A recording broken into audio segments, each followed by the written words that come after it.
Bienvenue dans cette vidéo d'explication du test en blanc qu'on a fait en classe afin de préparer l'évaluation Excel. On a un document Excel dans lequel il y a l'énoncé et les données, et depuis c'est depuis ce document qu'on va travailler. Et puis je vous avais fourni et je vous redistribuerai en classe pendant l'évaluation un guide rapide qui regroupe en fait toutes les fonctionnalités et les concepts qu'on a appris jusqu'à maintenant sur Excel. Donc si on suit l'énoncé ici, on a une première étape qui nous demande de créer une nouvelle feuille et de la nommer bijoux. Dans le guide rapide, les feuilles c'est ici. Et là on a donc toujours, enfin pas toujours, mais souvent on a une petite loupe avec une manière de trouver la fonctionnalité, l'outil en question. Là, par exemple, en passant par accueil, insérer une feuille, mais très souvent dans les logiciels, il n'y a pas qu'une manière de faire, donc ça ne veut pas dire que c'est la seule manière de faire, hein. D'ailleurs, nous, on va le faire différemment parce que là, dans les explications ensuite, donc là, j'explique que les feuilles sont représentées par des onglets en bas à gauche de la fenêtre, et puis que au point 2, pour ajouter des feuilles, il faut cliquer sur le bouton plus. Donc ça, c'est une autre manière d'ajouter des feuilles. Je peux venir tout en bas à gauche, bouton plus. Et puis pour renommer, j'ai fait un double clic dessus, mais on peut aussi faire un clic droit, renommer. C'est ce qui est écrit dans le guide rapide. En faisant un clic droit sur une feuille, on accède aux options supprimer, renommer, déplacer ou copier, etc.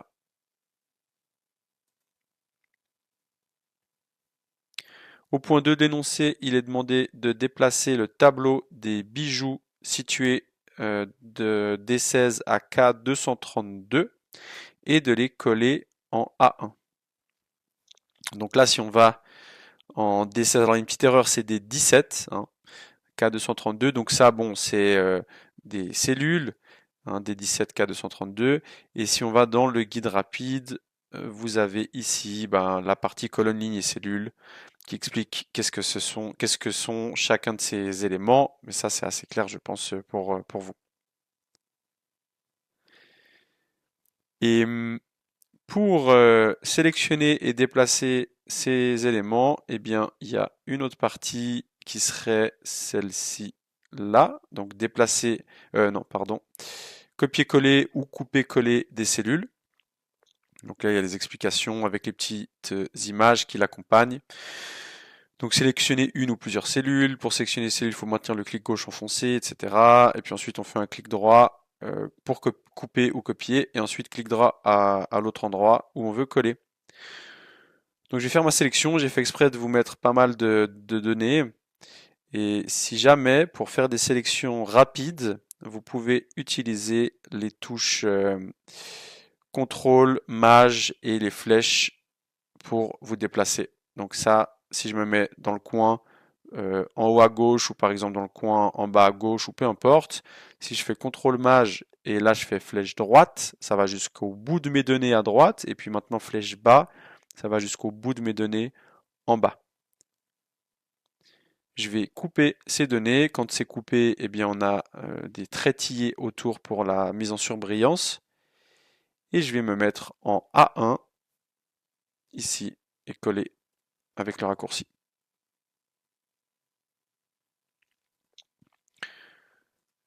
Si on reprend l'énoncé maintenant, point 3, assurez-vous que l'on voit tous les textes. Donc ici, on a effectivement notamment cette partie-là où le texte est tronqué, parce que je vois ici qu'il y a plus d'informations, c'est laiton plaqué or jaune 18K, là on voit juste le début. Donc pour redimensionner des lignes et des colonnes, on peut se positionner entre les deux lettres et venir double-cliquer sur la bordure. On peut aussi le faire d'un coup partout en sélectionnant toutes les colonnes et en faisant un double-clic pour redimensionner automatiquement à la largeur de colonne la plus grande. Ça, alors, il n'est pas explicitement dit dans le guide rapide. Dans le guide rapide, j'ai une partie insérer, redimensionner et supprimer des lignes colonnes. Et là, sous hauteur-largeur, eh bien, on dit que pour redimensionner la largeur de la colonne ou la hauteur de la ligne, il faut cliquer sur largeur de colonne ou de ligne. Et alors c'est vrai que ça, c'est pas pratique parce que si on le fait en sélectionnant tout et en faisant un clic droit et largeur de colonne, eh ben, on doit mettre un nombre, mais on ne sait pas vraiment ce que c'est, et ce sera le même partout. Je sais pas, par exemple, si je mets 10, j'ai aucune idée ce que ça va faire. Voilà, bah, ça a mis toutes mes largeurs à 10, et là, ça a recoupé le texte. Donc c'est vrai que dans ce cas-là, c'est pas le plus pratique. C'est mieux de venir faire le double clic pour un redimensionnement correct. Au point 4, il est demandé dans le tableau de la feuille bijoux de compléter les deux en-têtes avec des points d'interrogation. Donc ça, c'est plutôt, si on prenait le guide rapide, c'est plutôt structurer des données en tableau, qui explique qu'est-ce que c'est un tableau, que chaque ligne représente un élément de ce tableau et chaque colonne des caractéristiques de ce tableau. Là, on a un exemple avec des t-shirts, taille, couleur, prix. Et donc là, je vois que la colonne D, c'est homme, femme et unisexe. Donc ce serait le sexe. Voilà.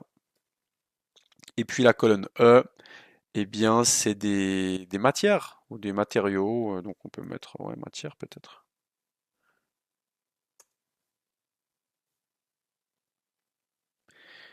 Au point 5, il est demandé de mettre les en-têtes en gras. Alors ça, je suis pas sûr que ce soit dans le guide rapide.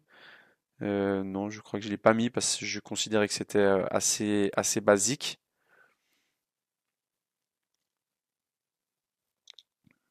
Voilà. Donc pour ça, nos en-têtes, c'est la partie tout en haut. Je vais venir les sélectionner et cliquer sur le petit bouton pour mettre en gras. Au point 6, répondez à la question suivante. Dans la cellule à côté, que représente chaque ligne de ce tableau? Alors là, c'était pas clair pour la plupart des élèves. Il n'y aura pas ça dans les vals. C'était juste pour un truc très basique, mais juste comprendre, ok, chaque ligne de mon tableau, ça représente quoi? Et là, chaque ligne, c'est un bijou ou un article ou un produit. C'est juste ça qu'il fallait répondre ici, en disant chaque ligne est un article. Entre parenthèses, peut-être, je vais mettre bijou. Et voilà. Au point 7, déplacer la colonne quantité en stock à la fin après la colonne prix de vente. Donc ça, dans le guide rapide, c'est déplacer des lignes et des colonnes ici.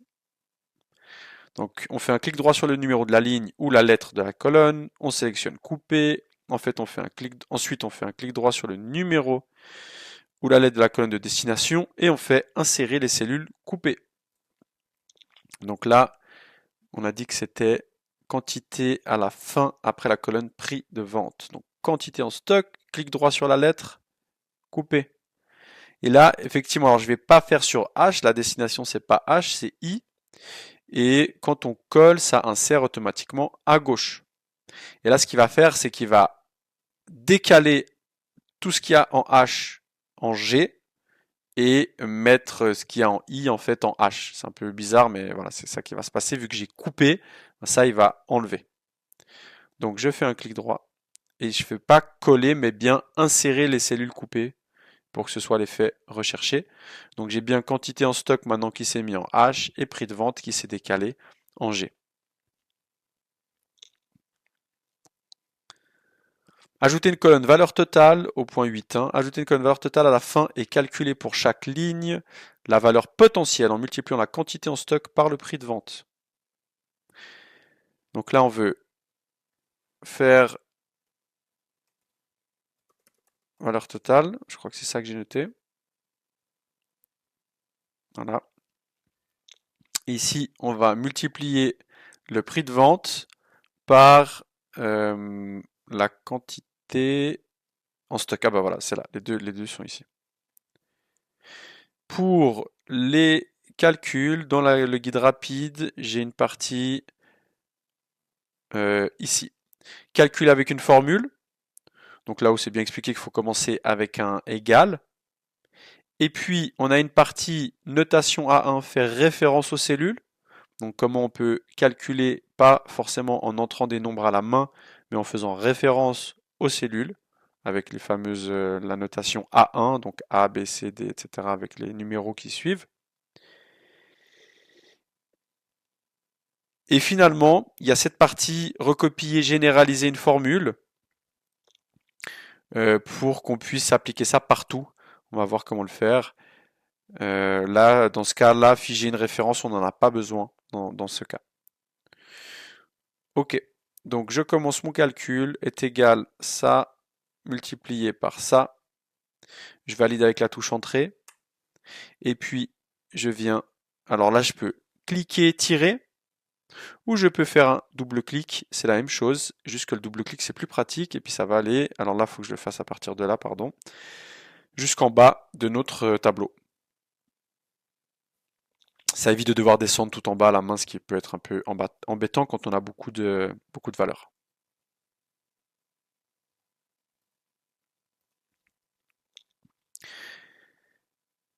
Étape 9, afficher les données des colonnes prix de vente CHF et valeur totale au format monétaire. Donc là, si je reviens dans le guide rapide, on a une partie format, ici, format de cellule. Donc c'est ça, c'est cette partie-là. Et on voit que nous, ce qu'on veut, c'est ce format, la devise. Donc on n'écrit jamais à la main parce qu'on veut que ce soit considéré comme un nombre. Si on écrit à la main, il va croire que c'est du texte. Donc c'est vraiment un masque qu'on ajoute par-dessus. C'est juste l'affichage qui change, mais ça reste un vrai nombre. Je vais prendre toute la colonne I et toute la colonne prix de vente. Et puis je vais venir ici choisir les CHF. On pourrait aussi passer par ce menu déroulant là. Ou alors, je ne sais pas si je le mets ici, format de cellule, clic droit sur la cellule, format de cellule, voilà, c'est une autre manière, hein, dans la petite loupe ici. Il y a accueil bloc nombre, donc c'est ça, accueil, c'est l'onglet accueil, et puis le bloc nombre, ça s'appelle le bloc nombre. Alors, après, là je suis sur la version Mac, donc c'est l'affichage est un peu différent. Il me semble que dans la version Windows, on voit le nom du bloc en dessous. Et puis sinon, l'autre possibilité, c'était aussi clic droit, format de cellule. Et là, on peut aussi choisir comptabilité et venir paramétrer avec le symbole.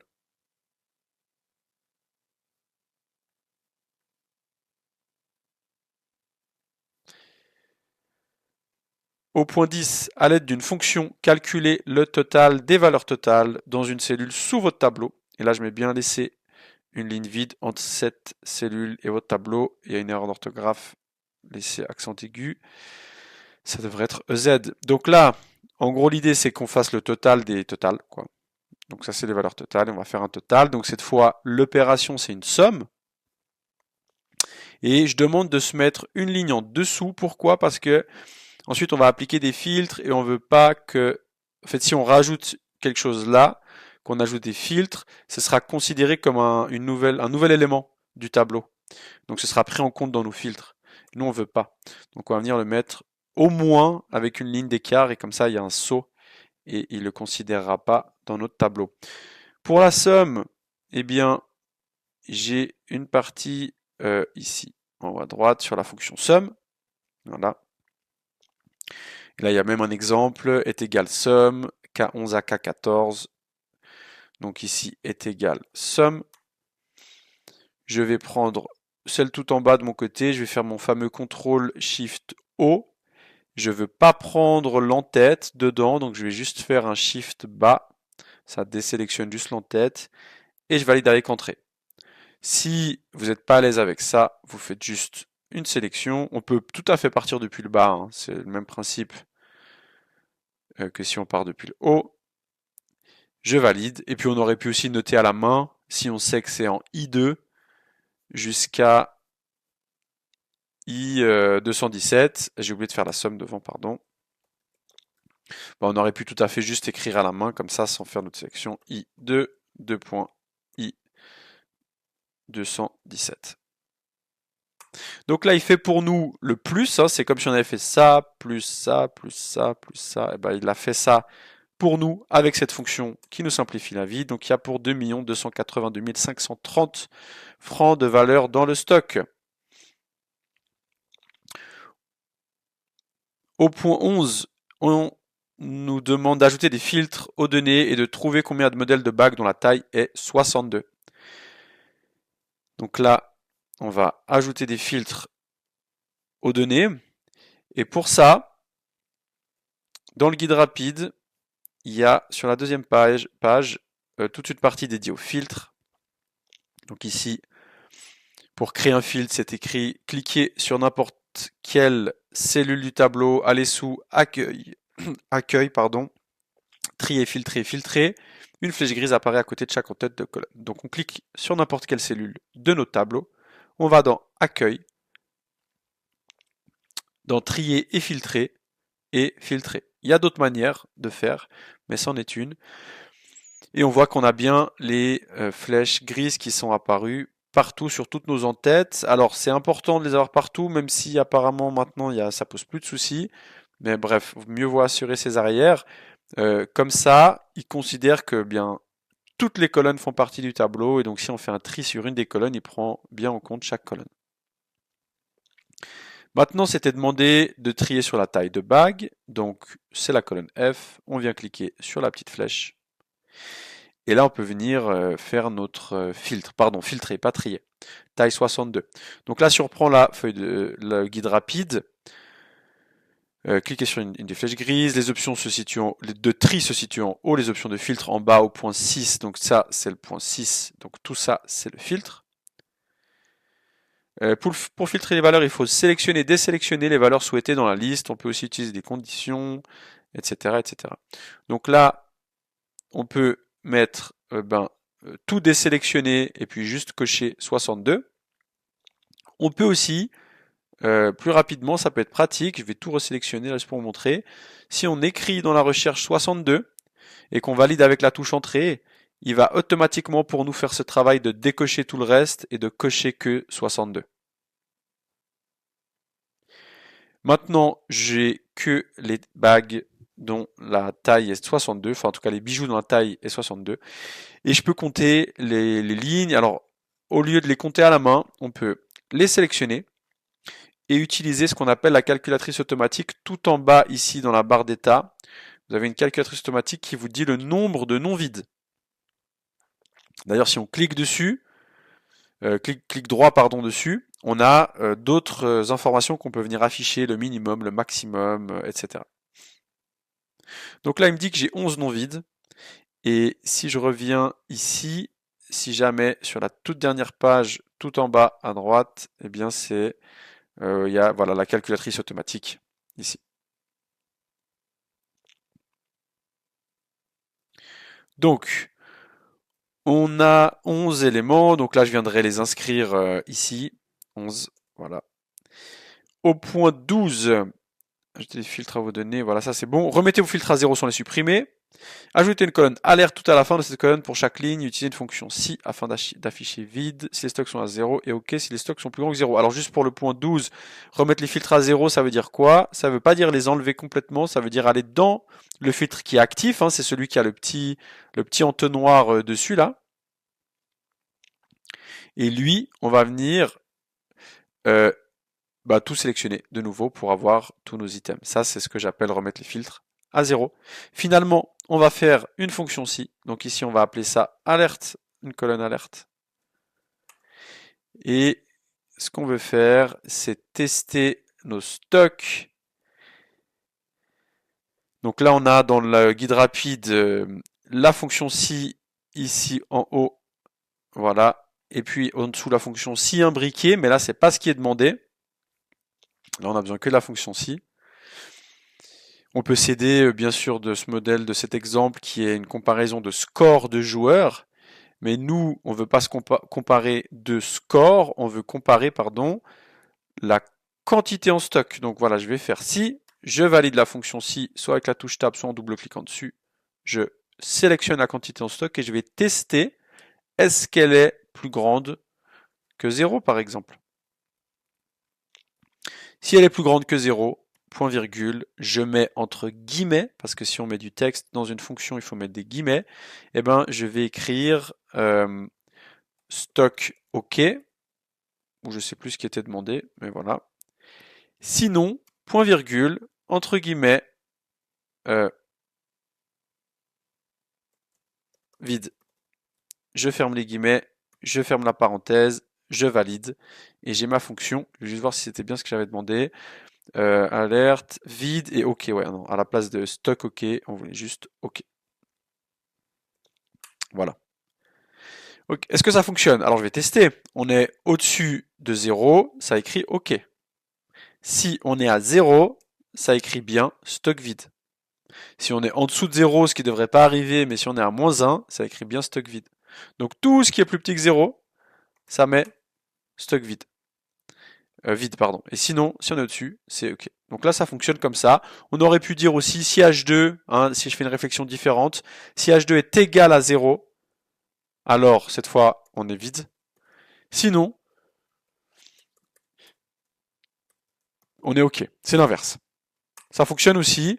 Le seul point, c'est si on a des chiffres négatifs où il comprend pas, il met quand même OK alors qu'on est en négatif parce qu'on lui a dit seulement dans le cas où c'est égal à 0. Je valide, je généralise ça, je l'applique partout avec la poignée de recopie, je fais un double clic et ça applique à toutes mes lignes. Et voilà, donc là le test est terminé. Je vous remercie pour votre écoute.